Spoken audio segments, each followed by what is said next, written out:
con mi saludo cristiano a ustedes, amigos de YouTube. En la semana pasada comencé una serie de estudios bíblicos, pero lo hice con la palabra Israel, el origen y el significado de esa palabra. Israel quiere decir Isra, pueblo, mi pueblo amado, y él es Dios. Israel, mi pueblo amado, el pueblo amado de Dios. No hay otro significado. Y eso fue por el cambio que se le dio a Jacob, que era un hombre muy feo, con un significado muy feo, muy grosero, muy patán. Significaba el usurpador, el mentiroso, el degenerado, el vulgar. Y Dios le cambió a que sea su pueblo, y de ahí se viene derivado las 12 tribus de Israel, que en lo posterior ya lo expliqué. Ahora voy a acercarme al conocimiento de Dios. Para conocer a Dios tenemos que reconocer algo de primero: su existencia, su presencia, y luego algunos otros de sus atributos. Pero dentro de su existencia reconocer que Él ha sido eterno. Nadie lo ha creado, no se creó tampoco Él mismo, siempre ha existido desde la eternidad, y de su voluntad, que es el primer atributo con el que Dios trabaja, porque Él quiere y Él quiso hacer el universo y lo hizo. Que allá por saber dónde estuvo un granito de arena y eso se recalentó y explotó y se generó el universo, es teoría para niños. Pero hay cerebros mayores que también están creyendo esa cosa. El azar no crea nada. La nada no produce nada. Nada surge de la nada.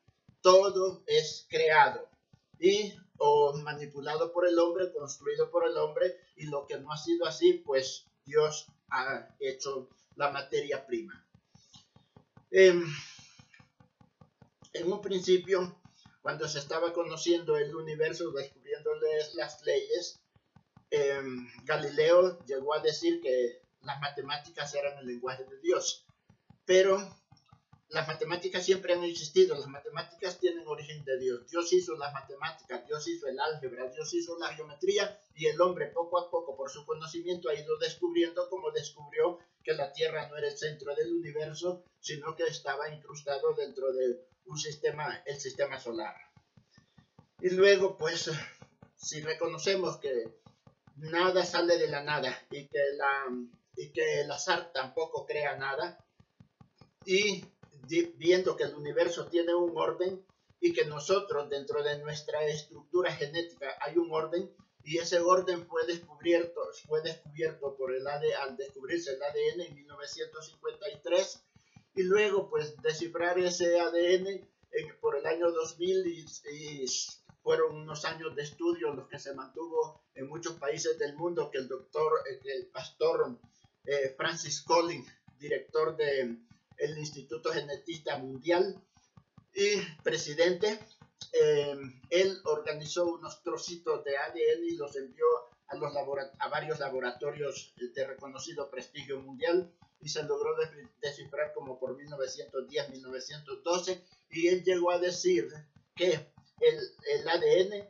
es el lenguaje de Dios.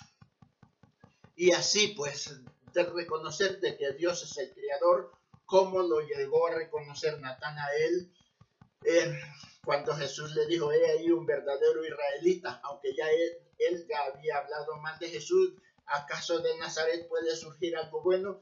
Y Dios, Jesucristo, al nomás verlo: he aquí un verdadero israelita. ¿Y de dónde me conoces?, le dijo Natanael. Y él le dijo: ¿de dónde? Como lo conoció, lo había visto. Y he aquí un verdadero israelita. Y entonces él contesta: tú eres el Hijo de Dios, el Rey de Israel. Llegó a esa conclusión. Nosotros también podemos llegar a esa misma conclusión si reconocemos que no tenemos otro principio para llegar a conocer a Dios, no tenemos otra ley para llegar a conocer a Dios, sino es a través de su palabra, que es la Biblia, la Santa Biblia. Y a ello aplicarle algo, dos valores nuestros: fe y voluntad. Pero primero es la voluntad. En Dios también funciona primero su voluntad. Si Él quiere hacer de su voluntad, los demás poderes o atributos que tiene entran en funcionamiento y se hace el deseo de su voluntad o el cumplimiento de su voluntad. Y Dios no necesita tener un principio para hacer algo. Simplemente es su voluntad y su poder con su palabra, que es el Logos, dice y se hace. Así dice la Biblia. Dios dijo y se hizo. Sin más, vamos a seguir hablando sobre estos luego en atributos para llegar a conocer más a Dios, reconociendo que sí, no tenemos otra forma de llegar a conocer a Dios si no es por su palabra. Y allí entonces, llegándonos a ello, reconocer que tenemos que, para asociarnos con Él, tenemos que ser transformados. No lo podemos hacer nosotros. Es Dios quien nos transforma, y transformados nos puede hacer a la medida o hechura de su Hijo Jesucristo, santos como Él, porque sin la santidad nadie podrá ver a Dios. Sin más, continuaremos hablando.